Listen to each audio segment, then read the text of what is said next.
Estamos iniciando mais um programa de língua portuguesa no UNEC TV. E recebendo aqui a jornalista Marlise, que pelo jeito que eu estou percebendo, você trouxe alguma coisa muito importante para hoje. Então, o que foi que você... Olá, professor. Olá, você que está nos assistindo. Professor, hoje tem uma palavra que a gente ouve muito dos nossos alunos e às vezes ouve nas ruas também. Para comprar um caderno ou uma apostila de espiral ou de aspiral. A gente ouve as duas palavras. E agora, como é que a gente vai fazer? Marlise, de verdade é assim mesmo, né? As pessoas têm essa dificuldade. Parece até que a palavra aspiral parece que ficou mais bonita para eles, né? Mas, de verdade, nós não temos essa palavra. Essa palavra aspiral, ela nem é registrada no dicionário do Aurélio. Isso significa que você não vai comprar um caderno com o de, né? Que é muito comum as pessoas falarem, né? Ah, vou comprar um caderno de aspiral. Se a gente for analisar friamente, quer dizer, caderno é de papel, não é? É, Então, ele usa, né, o aspiral, que é uma rosca, né? Isso é como se fosse uma rosca de um parafuso que serve ali para segurar as folhas. Portanto, é, o normal seria, né, um caderno com aspiral, um caderno em aspiral. Quer dizer, essa troca de preposição aí também não teria nenhum problema, né? Mas o normal as pessoas falam caderno de aspiral, que está errado. Então, a partir de hoje, pode ir à papelaria, né, comprar o seu caderno espiral, né, quer dizer, de ou em espiral, porque aí você vai estar com o seu caderno que você precisa. com acabamento em espiral, então, né, professor? Exatamente. Nunca mais usar a palavra aspiral. Eu Você acho que até que você tem um aí até para mostrar, né, menino? Tá tem vendo? esse. É muito Tá comum, né, vendo? professor? Isso. Esse aqui, esse acabamento em espiral. Fica assim interessante, né? Mas o erro não é interessante, ok? Verdade. É verdade. Muito obrigada, professor, por esse esclarecimento. E agora vamos à nossa placa com alguma incoerência linguística. Vamos lá? Nossa placa hoje, interessante, né? Parece ser uma placa de um jardim zoológico, eu acredito que sim. Ela está escrita, né? Não pode alimentar os sagui, animais selvagens. Olha, aí você, além de ter cometido assim, um erro de português grave, né? Que é de concordância, essa no caso, alimentar os sagui. Então, veja, você tem ali, você está se referindo a mais de um sagui, porque você utilizou o os. Aí você teria que colocar no plural. E da mesma forma, você utilizou animais selvagem. Então, veja, também mais um erro de concordância nominal, que essa concordância que se faz aí com o adjetivo concordando com o substantivo. Veja, aí você tem os selvagem, que está classificando que tipo de animais. Mas eu até sugeriria você mudar essa placa, porque de verdade ela não tá, a comunicação não está bem. Você poderia, né? Porque normal dessas placas é comunicar direto com as pessoas. E se o sagui já é um animal, também já pertence ao grupo de animais selvagens, veja, você poderia colocar simplesmente assim: é proibido alimentar os animais selvagens. Né? Então você faria uma placa mais direta e com essa aí acrescentando, tirando esse não pode, aí você coloca, né? Repetindo, é proibido alimentar os animais selvagens, porque fica uma frase mais curta e engloba todos os animais, né, considerados selvagens. Aí fica melhor a sua placa.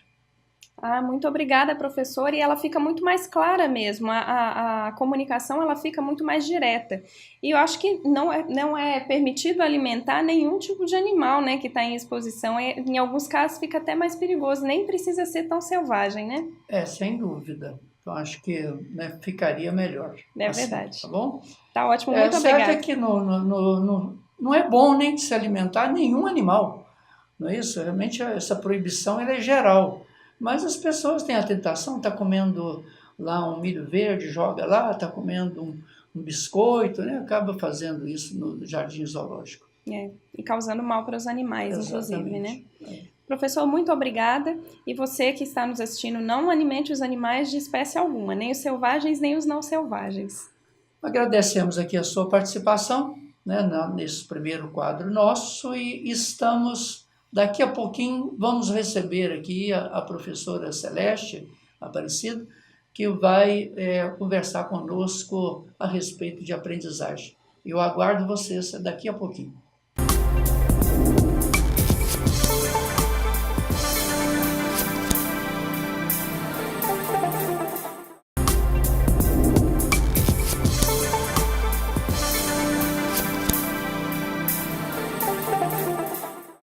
Estamos iniciando aqui o nosso segundo quadro, nosso programa de língua portuguesa aqui no NEC. E com muito prazer recebendo a professora Celeste, que é diretora do Instituto de Educação. É um prazer recebê-la aqui, professor. Seja bem-vinda. Professor, é um prazer também, uma honra participar aqui desse programa de língua portuguesa, que tanto tem contribuído para o desenvolvimento aqui regional. Que bom, né? Então seja bem-vinda. Nós gostaríamos de conversar um pouquinho a respeito do processo de aprendizagem. Né? Às vezes, assim, a aprendizagem se dá através de leitura, através de história, através de... Né? Você, como pedagoga, que né, tem um carinho muito especial aí por essa aprendizagem, como se dá mesmo esse processo de aprendizagem, quer seja com a criança, quer seja com o adulto? Né? Gostaria de ouvir, né, o seu ponto de vista sobre isso. O processo de aprendizagem, principalmente por meio do uso da língua oral e da língua escrita, é muito curioso até, porque ela se dá muito mais pelas relações, pelas convivências entre as pessoas, no dia a dia do seu trabalho, de onde as pessoas estão brincando ou conversando, do que muitas vezes na sala de aula. Apesar disso, nas salas de aula também tem uns processos interessantes de aprendizagem. Por exemplo, os nossos alunos do curso de educação dão depoimentos muito interessantes de que familiares deles costumam dizer que eles estão falando mais difícil quando começam a fazer o curso superior. É um pai, uma mãe, um namorado, um irmão que sempre diz para eles que eles estão falando mais difícil. E, de fato, a gente analisa isso com eles, porque essa fala que ele aprende na faculdade, por meio das leituras que eles fazem, dos textos, das aulas expositivas, eles levam isso para a casa dos familiares. E eles contribuem para a linguagem dos familiares também, e passando por modificações. Pois é, a gente escuta mesmo muito isso, né? De vez em quando alguém fala assim, poxa, mas depois que ele foi para a faculdade, tá assim diferente, né? Tá falando difícil. Então acho que vale a pena discutir um pouco sobre isso, né? Exatamente, professor. E essa discussão, ela é pertinente porque quando um aluno vai para a faculdade aprender, acaba que o familiar vai junto indiretamente, porque quando esse aluno retorna para sua casa, ele leva para dentro da casa dele esse vocabulário, essa riqueza vocabular, essas palavras diferentes, E os familiares, os amigos com quem eles convivem, acabam também se apropriando dessas palavras novas que eles levam. Eu me lembro até de um fato assim, muito curioso, até aconteceu comigo mesmo. Então, até quando saí para estudar, era normal lá no nosso grupo, né, o C, já era normal o C. E quando saí para a escola, eu não ouvi um você, era obrigatório o você. Então, quando eu cheguei em casa de férias, quando eu falei a primeira vez o você, as pessoas deram um passo para trás, falaram assim, que é isso, né? Porque aí eu fui, né, naquele período de férias, tendo que falar o você de novo e pronto, né, me adaptar àquele meio.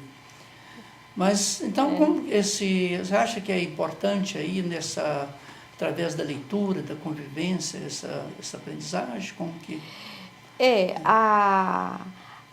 A língua, a gente realmente precisa ter esse cuidado, né, professor? Porque ela pode fazer as pessoas se aproximarem, mas elas também podem fazer esse distanciamento que o senhor deu de exemplo, né? E esse cuidado é necessário, porque dependendo do ambiente onde nós estivermos, se nós usarmos uma linguagem muito rebuscada, considerada de pessoas muito intelectuais, isso acaba gerando um distanciamento mesmo das pessoas. Então, o lugar que a gente está, ele é bastante determinante do jeito que a gente vai falar, que a gente vai conversar, até para se comunicar, porque a função da linguagem é estabelecer a comunicação. Você acha que no caso do curso de pedagogia, especificamente, onde você milita mais, né, porque nós aqui trabalhamos muito com o curso de letras, né, aqui do nosso Centro Universitário de Caratinga, e o curso de pedagogia, ele colabora assim, para que o formando, né, e aqui o diplomado já, ele tem mais facilidade para repassar isso para as crianças, essa forma aí de aprendizagem através de histórias, através de outras. Como é que é isso? Sim, o curso de pedagogia ele tem a obrigação de cumprir essa função. Porque se os alunos do curso de pedagogia estão sendo preparados para trabalhar com crianças de 4 ou 5 anos, o jeito de comunicar é um. Se estão sendo preparados para trabalhar com adolescentes, o jeito de falar é outro. Inclusive, no caso das crianças, a gente discute a necessidade de usar a palavra e usar também os objetos que aquela palavra nomeia, exatamente para concretizar a parte do significado, a parte do sentido dos objetos, e isso também é linguagem. Que bom, hein? Então, a linguagem não é... Às vezes a pessoa pensa aquilo que está escrito, aquilo que está falado, né? Mas vai mais além disso. Sim, o conceito de linguagem, ele envolve o objeto concreto, o uso do objeto com diversas funções, e ele envolve a parte do som, da fonética, né? O som que sai da nossa boca, as pessoas tendem a considerar que somente o som e a leitura, né, a leitura oral ou a leitura silenciosa, só isso é língua portuguesa. E, de fato, a língua portuguesa, ela vai muito além. Tanto é que a gente usa, por exemplo, o dicionário. O dicionário, para a gente ver o significado das palavras, muitos, inclusive, chamam o dicionário de pai dos burros. Eu chamo de pai dos inteligentes, porque somente as pessoas curiosas buscam olhar o significado das palavras no dicionário. E isso é um exemplo de que língua portuguesa vai muito além do que simplesmente a leitura e a fala. Muito bom, professora. Muito obrigado aí pela sua presença, e nós estamos encerrando aqui o nosso programa.